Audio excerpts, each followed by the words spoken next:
Hi guys, welcome to the 25th tutorial in PHP, and in this we're going to look at a function, user-defined function again, with two arguments, okay? So there's my first argument we looked at in the last one, and now I'm going to put this one as distance. So I'm going to echo out, this planet is a distance of from the sun, okay? So there's my first argument, we'll go for SP name, my distance, we'll go for that. Now obviously these aren't real distances, I'm just throwing figures in just to show you stuff, okay?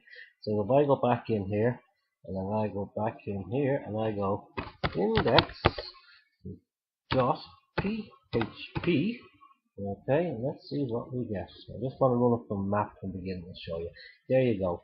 And each planet is there at a distance. So again, right, that's easy enough. You call your function, make sure you have the brackets in. And look, if you make one mistake on this, if you even leave out a quotation mark or anything here, this will not run. With PHP, you have to be 100%.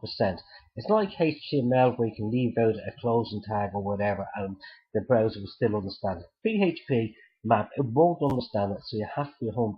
So again, a function, put our arguments in. These are passed into each of these arguments and it's printed out here. Okay? Hope you enjoyed this one. I'll see you in the next one. Take care, guys.